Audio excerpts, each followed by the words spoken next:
Hey everybody, welcome back to Champion Sons in our NCAA basketball series, where I'm going to have some breaking news for you. I have really confirmed, I've had some fears, but I've confirmed that I'm officially an idiot. So, here's why I say such things. You see the calendar I'm looking at? First game, Alabama State versus Central Michigan. That was the damn play-in game. Okay? And I'm not saying I'm an idiot because I just didn't record them or I lost these recordings. No. Not so simple, folks.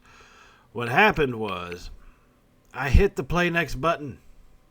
And I guess it was stuck on the 18th or something. And so it simulated all the way to then. Now, I'm not saying the result was going to be any different, okay? Yeah, we probably would have gotten destroyed by Kansas. They're the number one seed in our region or in our area. But still, I hit play next, and it simulated both of those games. So, at that point, I tried to go back and figure out how to save it, right? Or how to pull up the old file, all that crap. Well, you got to keep in mind this is NCAA 10 kind of redone. There's no bringing back old files or anything. So we're stuck having to move forward. Okay? Now, that's not very good. It's not what I want to have happen, but it's where we are at this point. So we are going to move forward. Things happen. Idiotic things occur. And what do? You just move forward with them. Now, we do go ahead and sign over 3 of our verbal commitments that are coming in as freshmen. 2 of them are going to be 3-star players. One, Alan Bass, is a 2-star, but he's actually a pretty good 2-star. So don't let just those 2 stars kind of fool you on that one. And we're going to head into the offseason. Now, one part about the offseason is going to be some of the offseason recruiting. We have 5 scholarships available. Now, does that mean I need to get all 5 people right now? No. I can actually try to get only like 2. If I can get all 5, more power to myself. It helps me focus a little bit more on the season. I don't have to worry about the recruiting stuff all that much. But this will help me, if I can get all 5 now, like I said, keep focus. But if not, I have the season to pick up recruits, We are going through at this point and trying to look at more 3-star type of players. I will say that when it comes to our recruiting. We're not going for the 4 stars or 5 stars, and not just for the simple fact they don't want to come to our school because, we're Central Michigan. And in all reality, who wants to come to Central Michigan? Let's face it, right? I think we all can be honest, No, it's not, guys. We're just not that caliber of team. And we did get some job offers. Okay, nothing for any school worth leaving what we're building here at Central Michigan right now. So, I think how long are we going to be here at Central Michigan? This 3rd season may be our final season. We'll have to see what offers we get at the end of the next season. But, hey, if we stick around, we need to make sure we're set up to be a solid team, right? So that's what we're doing right now is getting, eyeballing recruits that, one, actually have an interest in us, but are more 3-star type players. And you're seeing that a lot more often now that we're coming in with our 3 stars. Now, we do still have to get guys that are down. We still have to get some down low players, right? We lost a lot of them. We lost a couple of seniors. Our senior center, Pope, is gone. He went to the NBA. So, it's one of those, we got to kind of backfill those spots. So that's what we're doing right now is working on getting some of those guys. But we also have to come through and get some leadership in the front court as well. All right, that's why we're looking at point guard Poe. We're looking at Anderson in the shooting guard position. These are guys who are pretty good. They got nice shooting capabilities. They got good speed. And coming off of, the last season, whenever we have guys like Massey out there, they can be just perfect complements to that. And that's what we're really looking for. So that's one of the things why we're kind of so heavily and quickly recruiting and basically popping out all of our points right now is trying to get these guys in. Trying to get these guys signed and the scholarships done so I don't have to worry about it. But also because we have to fill in these spots. We need players to come in. And the more 3-star plus players, the better developed they're going to be come the start of the season. And the more capable we're going to be at the start of the season. So that's one of the biggest things that we're trying to focus on with this recruiting. And that's why you kind of see us, we offer them, we do send them packages, all that type of stuff. And it normally takes about a week to see any kind of impact of it. So that's why we simulate a week, then we go check. Now we're holding steady with guys like Grant Anderson and all that. So we are fairly high on his list, right? We got some pull with this kid. We just need him to, we need to be able to offer to him. So we got to go through and send the stupid letter of interest. I'm sorry, but if you send a package and you do a phone call or whatever, you should be able to offer a kid a scholarship. You know what I mean? So that's what we're kind of doing, is trying to figure out which of these players we can snag and which ones, are going to be, maybe they have to wait till the regular season. We're not too sure about that. Winslow now is somebody I do really want. I will say that. He is a center. He's a 3-star center. He's a power type post player. That feeds into our offensive play style just about perfectly. So I really do want to bring him in. And I hate doing the coach visit because you got to choose what do you sell him on, proximity, playing time, all that type of stuff. And it just so happens to be every time you click something, it's what they don't give a crap about. So I hate that portion of it. Try to do everything we can without, doing the official coach's visit or phone call where we talk about that type of crap. But we're going through, and actually Winslow, we did offer him a scholarship, and he has actually signed. I'm not sure if y'all noticed that. We got a nice little 7-foot center signing to become to Central Michigan here for the next season. He's going to have some big impact. That is definitely going to be it. Grant Anderson, looking to get him offered. Still not able to offer for Jason Lewis. Not sure what's holding out on that one. Michael Poe, looking to go ahead and offer him a scholarship. We should be able to do. Only 35 points remaining. And by the way, I love how this game did their recruiting in reality.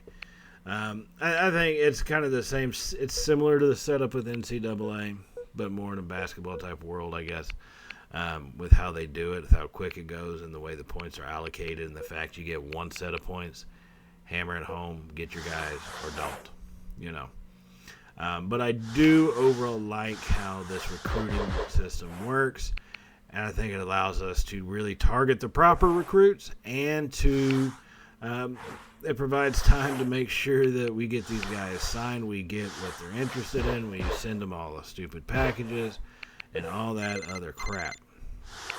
So let's go ahead and take a look. We got 1 week left. Now we did get Poe.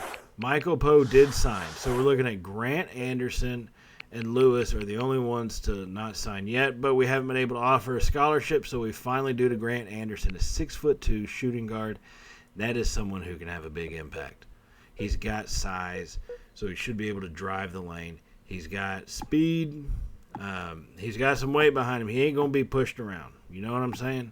So this guy, Grant Anderson, I think has potential to make waves here with our team if we can get him to sign with us.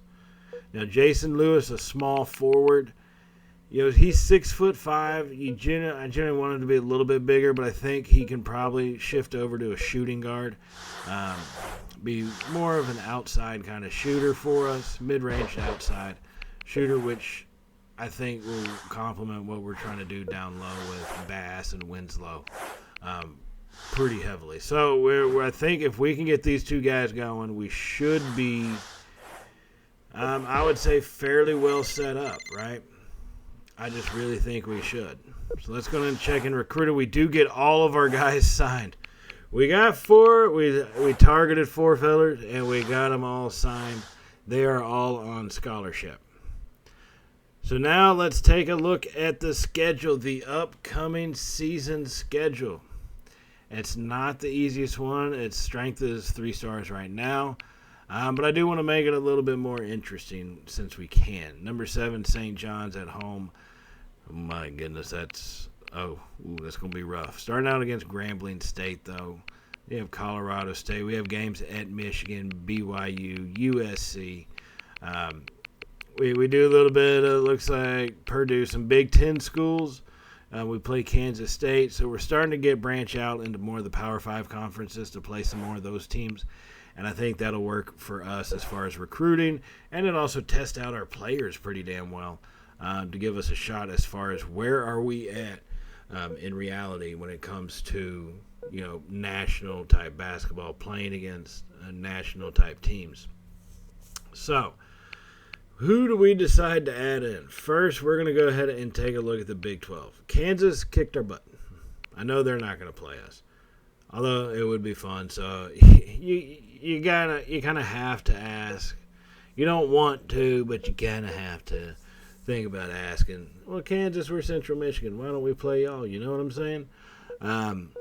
But looking at it in reality, where do we need to be? What type of schools can we really get to play with to agree to be a part of our schedule? Now, we're already playing USC. Right? If I'm not mistaken, I already saw them on the schedule.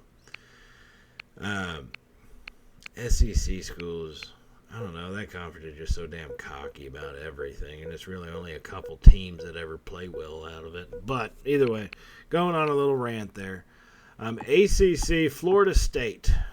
Going to Florida State, where our own family is coaching in football right now.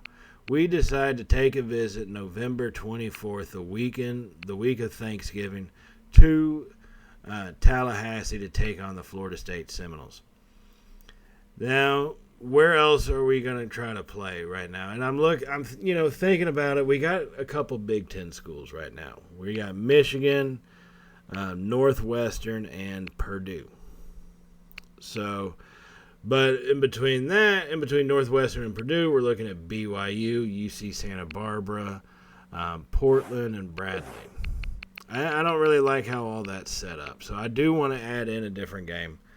And I think if we're looking at conferences, I think we can try to add in one more Big 12 and probably another it says Pac-10, but normally would be a Pac-12 team.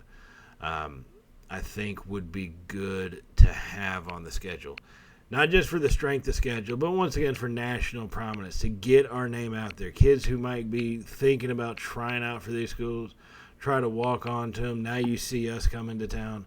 You start thinking to yourself, you know what? I may have to walk on to we just added USC. My bad.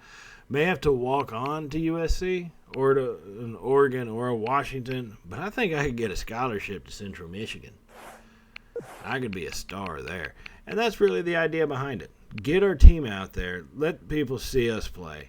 And then I think every now and then, if we can pull off an upset, then my God, we've done amazing things. Season's off to the right, off on the right foot. So that's really what we're trying to do when we're looking at these schedule, adding in these additional teams, removing some of the lower rated,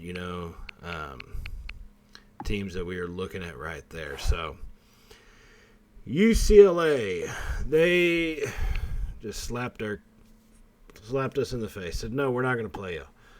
I get it. You made the tournament. Great. Part of the Final 64. Yahoo. But we're not going to play on the regular season. So we do try Oregon, and they do accept. So now we got, after BYU, go to USC, go to Oregon. That's a hell of about a 5-game away stretch. Portland, not too bad. Northwestern, BYU, USC, and then Oregon. 5 straight games on the road. That's a pretty hellacious swing, to say the least. Right there.